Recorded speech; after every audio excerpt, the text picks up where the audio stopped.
Right now, a death investigation on the UW campus. The university tonight confirming it is a staff member. And thousands of dollars worth of instruments stolen from a building on the UW campus. What all was taken, coming up. From the Channel3000.com Alert Center, this is News 3 Now at 10. Thanks for joining us tonight. UW-Madison workers are mourning the loss of one of their own. The university announced this evening a man who worked in custodial services at the university died from injuries he suffered over the weekend while on a job on a side street near Park Street. Amy Reed tells us what we know so far. Amy? According to an online obituary, Roberto Vergara was 75 years old. He leaves behind a wife, 3 kids, and 5 grandkids. And he'd worked at the UW for 10 years before this accident on Saturday. Early Saturday morning, the University of Wisconsin-Madison said Roberto Vergara was working near this construction site on Dayton Street when he fell, leaving his assigned building on Bernard Court, and hit his head on the sidewalk.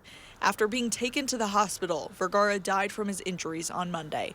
The university said Vergara had worked for them in custodial services since 2009. We're all saddened to learn that Roberto passed away, University Vice Chancellor said in a statement. We're keeping his family, friends, and campus colleagues in our thoughts during this difficult time. The university couldn't answer further questions as to what Vergara was doing before the accident and what might have led to his fall. But the university said it is investigating the incident, working in coordination with the State Department of Safety and Professional Services, where they hope to learn the full extent of what happened. The university does not suspect foul play. They think this was just an accident, but we'll keep following that investigation and bring you updates as we learn more. In the meantime, the university has offered counseling to Vergara's coworkers and anyone else at the university who knew him. Amy, thank you. Up in Superior, many are still waiting on plows to clear their streets, but the city says it'll be a slow process. Nearly 2 feet of snow fell over a 24-hour period this weekend. Only the heaviest equipment has been able to plow through the streets and break down the ice that's underneath. Mayor Jim Payne also says declaring a state of emergency for the city is not off the table. Gary joins us now. We had a similar storm, I guess, almost 30 years ago. Gary. Yeah, we'll talk about that a little bit later on in weather, but today a much different story. Very quiet around here. Just a lot of sunshine after some morning clouds. Things have been very quiet, and you can see high temperatures today made it up into the lower 40s. Madison topped out at 43, Janesville 45, Boscobel reached 46. Even to the north, where there's a little more snow on the ground, temperatures are still in the upper 30s north of the Wisconsin Dells. Current temperatures are in the lower to middle 30s across southern Wisconsin and will be slow to fall. So look by tomorrow morning for temperatures to be in the upper 20s. Tomorrow should be a partly sunny and breezy day, maybe not quite as mild as today with a high temperature of 38, but that's still above normal. Later on, we'll take a look back at what happened on this day 29 years ago and a look ahead at what may happen next week. UW-Madison police are investigating a string of burglaries costing students thousands of dollars in stolen property. Madeline O'Neill tells us tonight why these particular crimes are relatively unique and how you can keep an eye and ear out to help solve them. Maddie? Yeah, well, theft is one of the most common crimes campus police deal with, but investigating nearly $30,000 worth of stolen instruments is a new one. Now, that's a lot of money, but for one student, it's about so much more.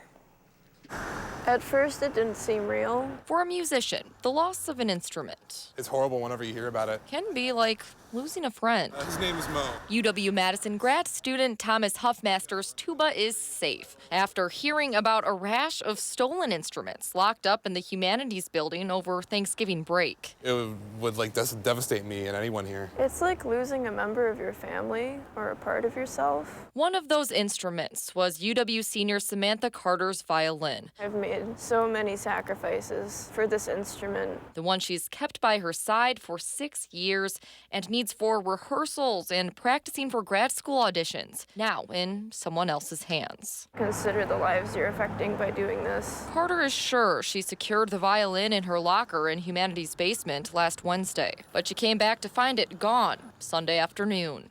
And then I just started to panic. Carter estimates her violin's value at $10,000. These are really expensive items. UW police say they're investigating reports of 6 instruments stolen, everything from a piccolo to a cello, with a total worth of about $28,000. When you think about how valuable these instruments are, and not only monetary wise, but we've heard from students who have, tests or final exams involving their instrument coming up soon. Police say since it appears there was forced entry, these crimes are classified as burglaries, ones they're making a priority to solve. We're asking our community to keep their eyes and ears open. UWPD's investigation includes keeping an eye on ads for instruments, something Carter is asking others to do as well, hoping to bring her violin back, safe and sound. I've been through so much with this instrument. The director of UW's School of Music says the department is doing everything it can to support the affected students, including loading them instruments. But as Carter says, practicing on a new instrument has difficulties of its own.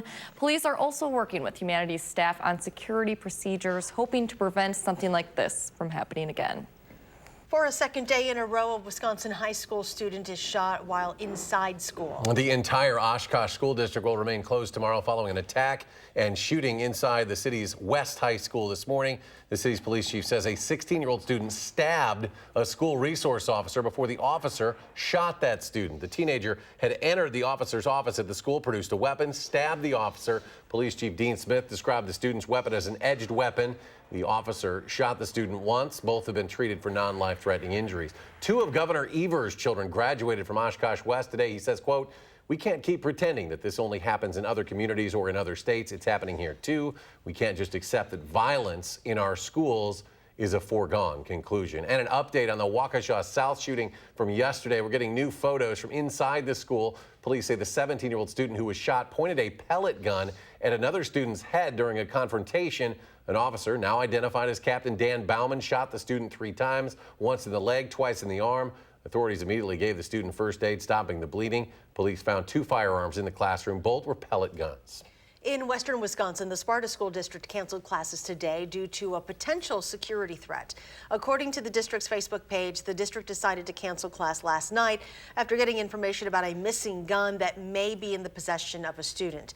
The district says that information is unconfirmed and the student in question was not at school yesterday. More than 202,000 firearm checks were run through the national background check system this Black Friday, making for the second highest single day in history. Now, according to data from the FBI, the number of background checks this year increased 11% compared to last year. But 2017's Black Friday had a slightly higher total of 203,000. Congress has taken another step toward the possible impeachment of President Trump. Tonight, the House Intelligence Committee approved a report on the findings of its inquiry into the president's interactions with Ukraine. Tomorrow, the House Judiciary Committee will hold its first public impeachment hearing. Natalie Brand reports. The House Intelligence Committee voted along party lines to approve its report on the investigation into President Trump's dealings with Ukraine. This is the result of a president who believes that he is beyond indictment, beyond impeachment, beyond any form of accountability, and indeed above the law. The 300-page report culminates a 2-month investigation and argues President Trump used the power of his office to apply increasing pressure on the president of Ukraine to investigate a campaign rival, Joe Biden. What the report also establishes is that effort was ferocious, unrelenting, and exhaustive. They're concerned that if they do not impeach this president, they can't beat him in an election. House Republicans say the report is the product of a fundamentally unfair process. The Democrats were able to act as judge and prosecutor. The Democrats were able to select every single witness. President Trump denounced the report as a, quote, total fix while in London, where he's attending the NATO summit. It's very unpatriotic of the Democrats to put on a performance where they do that. I do. I think it's a bad thing for our country. Impeachment wasn't supposed to be used that way. The impeachment inquiry enters a new phase on Wednesday. In its first public hearing, the House Judiciary Committee will hear from 4 legal experts about the constitutional grounds for a possible impeachment. Natalie Brand, CBS News, Capitol Hill. The report did not recommend any specific articles of impeachment. Democratic leaders say that will be done by all members of the House. Senator Kamala Harris has suspended her presidential campaign. She says she ran out of money and could no longer fund it. Senator Harris first launched her presidential campaign in January and quickly emerged as a potential frontrunner. She is the 3rd candidate to drop out over the last week. The city of Reedsburg is considering expanding the areas where sex offenders can live.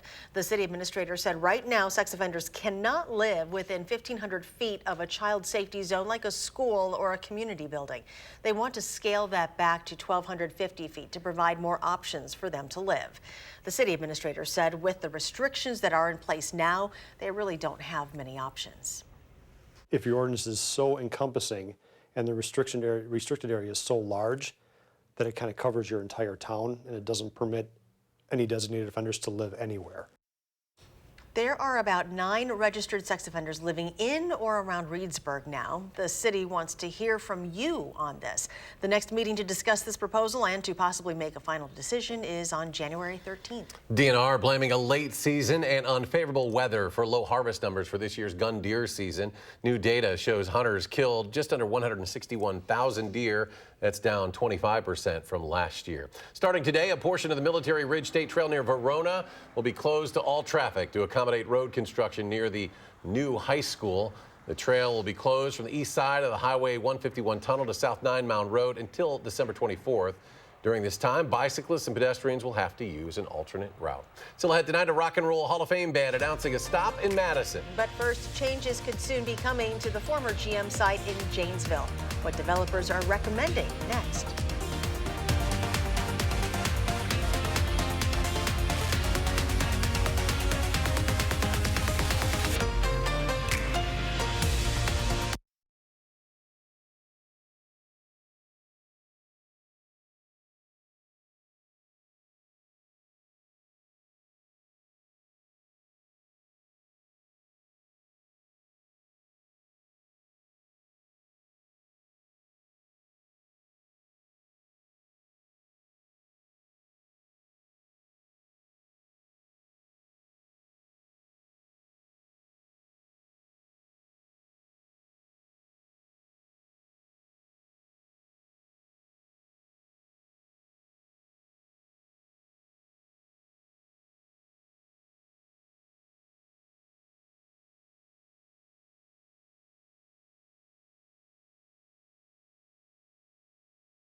Welcome back. Janesville city leaders are focusing on what's next to come for the former General Motors site. It's been more than a decade now since the last vehicle rolled off the line there. The president of Angus Young Architectural Firm says it's not often they're given a 5 million square foot blueprint to work with. They've been working with the property owner, Commercial Development Property, to create a roadmap for what could come next for this site. He says the changes to what they're now calling Centennial Park could address some of the city's biggest needs, including office space, restaurants, and housing. Housing is an important topic within the city of Janesville right now, and the need for affordable housing and for new housing options within the city is a priority that everybody is going after. These plans are now left with Janesville's Plan Commission, which has set a meeting to look over it for December 16th. The National Retail Federation released its report on the 5-day holiday weekend tonight. It found nearly 190 million people shopped from Thanksgiving Day through Cyber Monday this year. That is 14% more shoppers in the stores and online than last year. According to the report, shoppers spent an average of nearly $362 on holiday items. More than 20 years after launching Google out of a garage, Larry Page and Sergey Brin are relinquishing their executive roles at its parent company, Alphabet. The move was announced today. Page is stepping down as CEO and Brin as president. The company says the two will continue to serve on Alphabet's board of directors. Leonard Skinner coming to Madison. The legendary Rock and Roll Hall of Famers tour. Last of the Street Survivors farewell tour is set to include an appearance at Alliant Energy Center April 24th. According to a news release, Travis Tritt will open the show. Tickets go on sale Friday at 10 a.m. on livenation.com. Check it out. 29 years ago today, here in Madison, a very different feel. There's Gary going to work. That was 29 years ago today. Back then, we were in the crosshairs of the worst ever snowstorm in Madison. Not only did the Madison School District close, the UW also canceled classes. Gary remembers this well. He was actually working that day. He'd been here, you'd been here like 3 months, 3 months, right? yeah. I started in late September, and that was early October. I started on the air in early October, and that was early December. So that's unbelievable. Yeah, it's a lot of snow. It was quite the storm to remember. And what was interesting about it was just kind of the scope of the storm. I mean, this storm was our heaviest snowfall ever in a 24-hour period, 17.3 inches. Still remains the record to this day. Winds here at the station gusted to 64 miles per hour. We had snow drifts to 7 feet. There was thunder snow at the height of the storm, about 6 o'clock in the morning. But 1 week before the storm, we had a record high temperature of 65 degrees. So that just shows you how quickly the weather can change this time of year. Over the next 10 days, temperatures will be slightly above normal, but nowhere near 65 over the next couple of days. Brief drop in temperatures on Friday, then back up above normal for the weekend. And then much colder weather for next week, and a lot of that will depend on snow cover, especially as we get toward the latter part of next week. 3 things you need to know as far as the forecast is concerned. Partly sunny skies are expected in the forecast through Saturday. No adverse weather other than maybe a couple of flurries Thursday night. We'll see a shower chance on Sunday, and that'll be rain showers. Temperatures will be in the mid-40s. But Monday, we start the transition toward more wintry type weather. Light snow, windy conditions, and colder weather. Morning high of 32 with temperatures falling through the 20s on Monday and some light snow. Snow cover right now, pretty widespread to our north. About 2 feet of snow on the ground up near Lake Superior, a foot north of Waukesha and Eau Claire, up toward Rhinelander, Eagle River, and Hayward. Here in the southern part of the state, very little snow from Madison southward. In fact, no snow really to speak of.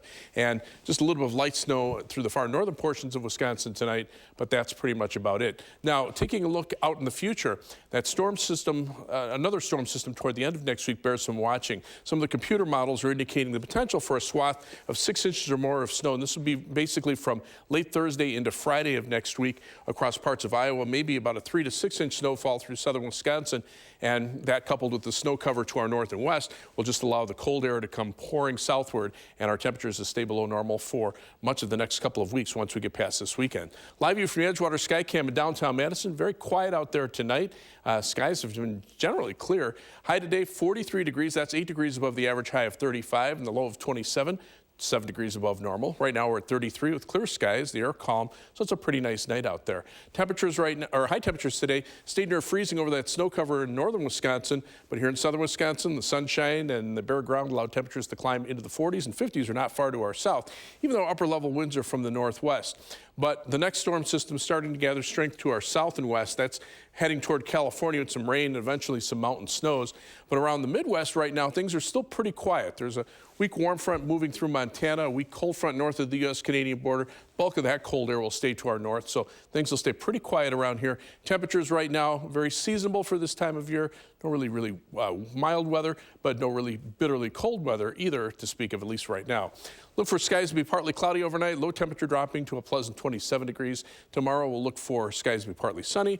It'll be a little breezy as well with a high temperature of 38, so not quite as mild as today. Future track, partly cloudy skies overnight, temperatures dropping into the upper 20s to around 30 by morning. High temperatures tomorrow back in the upper 30s with partly sunny skies. Tomorrow night, temperatures dropping into the middle 20s, and then on Thursday, maybe a little more cloud cover. It looks cloudy, but this should be a pretty thin cloud cover. High temperatures mid to upper 30s. 7 to 10 day forecast. Those temperatures back up into the upper 30s on Saturday after the brief cool down on Friday. Sunday will be in the mid 40s, but that might be the last time we get that mild for a while because those temperatures drop into the 20s for next week. We see some snow late Monday, and then Thursday and Friday bear some watching for potential for a little bit more substantial system. I was going to say 44 in December. It happens, but you know, you saw like with the blizzard, you can change very quickly in a week. Yeah, and last year December was kind of quiet, and then it really mid-January, somebody flipped the switch, and there we went. We don't need any more switch flipping. No. I'll keep the switches off. Thanks, Gary. Badger football team hopes history does not repeat itself in the Big Ten championship game on Saturday in Indianapolis. We'll have the story just ahead in sports. News.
Now that it's December, the winter high school sports season is in full swing. Tonight in Oregon, there was a boys basketball game between Beaver Dam and Oregon. There was a significant return to the court.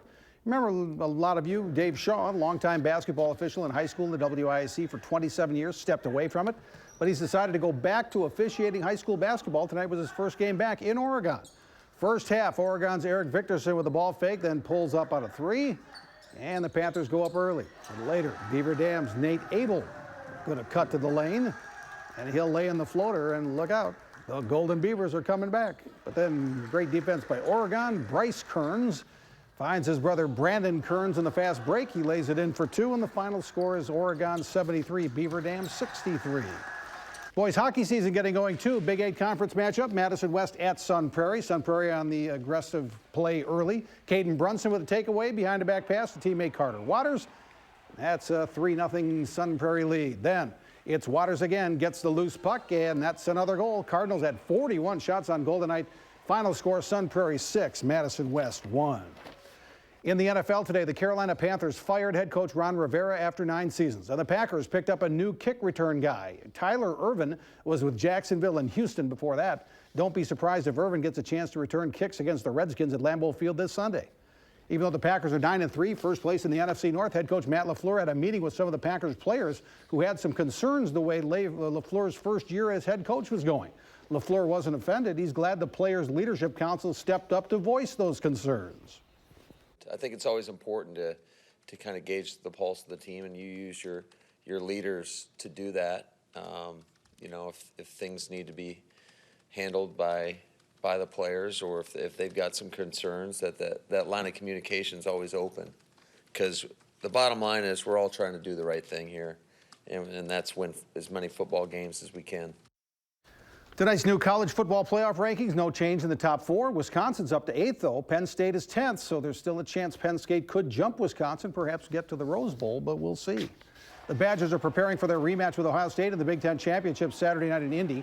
Remember the first meeting, 38-7 Buckeyes in Columbus 5 weeks ago? Will things be different this time? Well, the Badgers sure hope so. Yeah, it's a unique opportunity to play a team 2 times in a single season. Not many teams in the country are preparing for a game this week, and it's just another chance for us to show who we are. 3 Badgers named all Big Ten today. Linebacker Zach Baugh, first team pick, while Chris Orr and kick returner Aaron Cruikshank are second teamers. Honorable mention for Eric Burrell, Matt Henningsen, Fayon Hicks, and Isaiah Loudermilk. They'll announce the all Big Ten team on offense tomorrow, and we'll be right back.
Gary's here with a final check of your forecast. It's nice to have temperatures in the 40s in December.